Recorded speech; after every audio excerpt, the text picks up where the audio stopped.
Price தி Lord. இந்த August மாதத்தில் 16ஆம் தேதி ஆகிய இந்த ஞாயிற்றுக்கிழமையின் காலை வேளையில் தேவ சமூகத்தில் வந்திருக்கிற ஒவ்வொருவரையும் கர்த்தர் தாமே ஆசீர்வதிப்பாராக. இந்த நாளிலும் நம்ம தியானிக்கிற கர்த்தருடைய வார்த்தை நம்முடைய பரிசுத்த வேதாகமத்தில் சங்கீதங்களின் புஸ்தகம் 71ஆம் சங்கீதம் முதல் வசனம். Psalm 71 verse 1. கர்த்தாவே, உம்மை நம்பி இருக்கிறேன், நான் ஒருபோதும் வெட்கம் அடையாதபடி செய்யும். அல்லேலூயா. அவர் அருமையான ஜெபம். என்ன ஜெபிக்கிறாரு இந்த சங்கீதக்காரர்? ஜெபிக்கிற ஜெபம் என்ன? கர்த்தாவே, நான் உம்மை நம்பி இருக்கிறேன், நான் ஒருபோதும் வெட்கம் அடையாதபடி செய்யும். கர்த்தரை நம்ம நம்பும்போது நம்ம ஒரு நாளும் வெட்கத்தை அனுபவிக்க மாட்டோம். அதுதான் இந்த சங்கீதத்தினுடைய சாராம்சம், சம்மரி அப்படின்னா இந்த முதல் வசனம். இந்த சங்கீதத்தை நான் வாசிக்கிறேன். 24 வசனங்கள் இருக்கு, ஆனால் அது நமக்கு பிரயோஜனமாக இருக்கும். கர்த்தாவே, உம்மை நம்பி இருக்கிறேன், நான் ஒருபோதும் வெட்கமடையாதபடி செய்யும். உமது நீதி நிமித்தம் என்னை விடுவித்து என்னை காத்திருளும். உமது செவியை எனக்கு சாய்த்து எனக்கு ரட்சியும். நான் எப்பொழுதும் வந்தடையத்தக்க கண்மலையாயிரும். என்னை ரட்சிப்பதற்கு கட்டளையிட்டீரே. நீரே என் கண்மலையும் என் கோட்டையுமாயிருக்கிறீர்.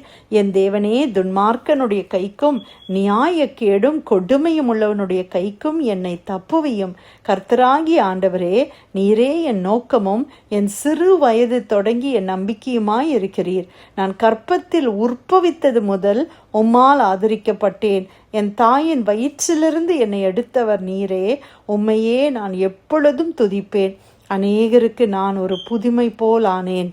நீரோ எனக்கு பலத்த அடைக்கலமாயிருக்கிறீர். என் வாய் உமது துதியினாலும் நாள்தோறும் உமது மகத்துவத்தினாலும் நிறைந்திருப்பதாக. முதிர்ந்த வயதில் என்னை தள்ளிவிடாமலும் என் பலன் ஒடுங்கும் போது என்னை கைவிடாமலும் இரும்.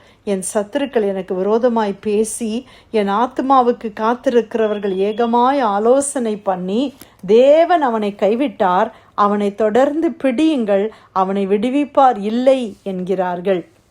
தேவனே, எனக்கு தூரமாகாதேயும். என் தேவனே, எனக்கு சகாயம் பண்ண தீவிரியும். என் ஆத்துமாவை விரோதிக்கிறவர்கள் வெட்கி அழியவும். எனக்கு பொல்லாப்பு தேடுகிறவர்கள் நிந்தையாலும் லட்சையாலும் மூடப்படவும் கடவர்கள். நானோ எப்பொழுதும் நம்பிக்கை கொண்டிருந்து மென்மேலும் உம்மை துதிப்பேன். என் வாய் நாள்தோறும் உமது நீதியையும் உமது ரட்சிப்பையும் சொல்லும். அவைகளின் தொகையை நான் அறியேன். கர்த்தராகிய ஆண்டவருடைய வல்லமையை முன்னிட்டு நடப்பேன்.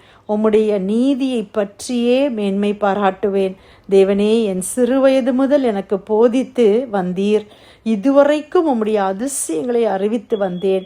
இப்பொழுதும் தேவனே, இந்த சந்ததிக்கு உமது வல்லமையையும் வரப்போகிற யாவருக்கும் உமது பராக்கிரமத்தையும் நான் அறிவிக்கும் அளவும் முதிர் வயது நரை மயிறு உள்ளவன் ஆகும் வரைக்கும் என்னை கைவிடீராக. தேவனே, உம்முடைய நீதி உன்னதமானது. பெரிதானவைகளை நீர் செய்தீர். தேவனே, உமக்கு நிகரானவர் யார்? அநேக இக்கட்டுகளையும் ஆபத்துகளையும் காணும்படி செய்த என்னை நீ திரும்பவும் உயிர்ப்பித்து திரும்பவும் என்னை பூமியின் பாதாளங்களிலிருந்து ஏற பண்ணுவீர். என் மேன்மையை பெருக பண்ணி என்னை மறுபடியும் தேற்றுவீர். என் தேவனே, நான் வீணையை கொண்டு உம்மையும் உம்முடைய சத்தியத்தையும் துதிப்பேன். இஸ்ரவேலின் பரிசுத்தரே, சுரமண்டலத்தை கொண்டு உம்மை பாடுவேன். நான் பாடும்போது என் உதடுகளும் நீர் மீட்டுக்கொண்ட என் ஆத்துமாவும் கம்பீரித்து மகிழும். எனக்கு பொல்லாப்பை தேடுகிறவர் வெட்கி லட்சை அடையப்படையால் நாள்தோறும் என் நாவு உமது நீதியை கொண்டாடும். அல்லேலூயா. எவ்வளோ அருமையான ஒரு சங்கீதம். இந்த சங்கீதத்தினுடைய முழு சம்மரியே இந்த ஃபஸ்ட்டு வேர்ஸில் நம்ம பார்க்குறோம். கர்த்தாவே, உம்மை நம்பி இருக்கிறேன், நான் ஒருபோதும் வெட்கம் அடையாதபடி செய்யும். எந்த சூழ்நிலையிலும் நான் வெட்கப்படக்கூடாதுப்பா, நான் உம்மை நம்பி இருக்கிறேன். இன்றைக்கி நம்ம கூட ஆண்டவரை பார்த்து சொல்லாமா, ஆண்டவரே, நான் உங்களை நம்பி இருக்கிறேன். ஆண்டவரே, எந்த சூழ்நிலையிலையும் நான் வெட்கப்படாதபடி செய்யுங்கப்பா, என்னை பார்த்து கொள்ளுங்க. ஆண்டவர் யோவேல் தீர்க்கதரிசியில சொல்லியிருக்கிறாங்க, என் ஜனங்கள் ஒருபோதும் வெட்கம் அடைவதில்லை. ஆமேன். ஆண்டவருடைய பிள்ளைங்க ஒரு நாளும் வெட்கத்தை நாம் அனுபவிப்பதில்லை. நம்ம பணத்தை நம்பி இருந்தா நாம் வெட்கம் அடையலாம். ஒருவேளை மனிதர்களை நம்பியிருந்தால் அந்த மனிதர்கள் நம்மளை மோசம் போக்கும்போது நாம் லட்சியை சுமந்து தலைகுனிந்து போகலாம். ஆனால் நம்ம கர்த்தரை நம்பும்போது ஆண்டவர் ஒரு நாளும் நம்மளை வெட்கமடையும்படி நம்மளை கொண்டு போய் விடவே மாட்டார். ஹல்லேலூயா. நம்முடைய தலையை நிமிர்ந்து நடக்க பண்ணுகிற தேவன், வெட்கத்திற்கு பதிலாக டபுள் பிளஸ்ஸிங்கை கொடுக்கிற தேவன் நம்முடைய தேவன். ஹல்லேலூயா.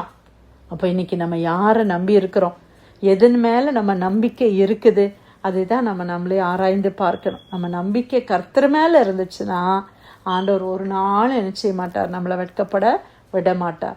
டாக்டர்ஸ் மேலே இருந்ததுன்னா டாக்டர்ஸுக்கு தெரிஞ்சதை செய்வாங்க, அதுக்கப்புறமா எங்களால் முடியாது, இவ்வளோதான் எங்களால் முடியும்னு சொல்லி கைவிட்டுருவாங்க இல்லையா. பணம் நம்மளை ஒரு நாள் நம்மளை விட்டு போயிடும். அழகு, நம்மளுக்கு இருக்கிறதான ஸ்ட்ரென்த்து எல்லாமே நம்மளை விட்டு ஒரு நாள் மாறி போகிற தன்மை உடையது. ஆனால் தேவன் மாறாதவர். அப்போ நம்ம தேவன் மேலே நம்ம முழு நம்பிக்கை, பிரியமானவர்களை வேலைக்காய் தேடுறீங்களா, கர்த்தர் மேலே நம்பிக்கை வைங்க. ஆண்டவர் கொடுக்குற ஆப்பர்ச்சுனிட்டிஸ் ஆண்டவர் பீப்புள் மூலமாக ஆண்டவர் செய்வாங்க. ஆனால் நம்ம நம்பிக்கையை பீப்புள் மேலே வச்சிடக்கூடாது, ஜனங்க மேலே வச்சிடக்கூடாது. அந்த ஜனங்களை நமக்காக ஆண்டவர் வேலை செய்யும்படி கிரியை செய்கிறாரே, அந்த கர்த்தரிடத்துல நம்ம நம்பிக்கை இருக்கணும். அப்போ தான் நம்ம என்ன ஆக மாட்டோம், டிஸப்பாயிண்ட் ஆக மாட்டோம்.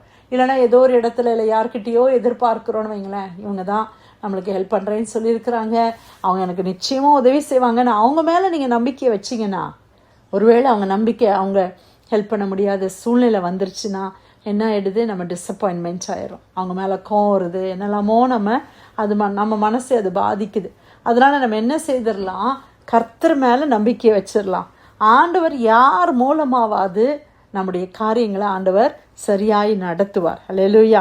ஆகவே நம்முடைய நம்பிக்கை முழுவதையும் எல்லாவற்றையும் அப்படியே 100% ஆண்டவர் மேலே நம்ம நம்பிக்கை வைக்கலாமா? இந்த சங்கீதம் 71:1 நம்ம வாசித்தபடியாக, கர்த்தாவே உம்மை நம்பி இருக்கிறேன், நான் ஒருபோதும் வெட்கமடையாதபடி செய்யும். ஹல்லேலூயா.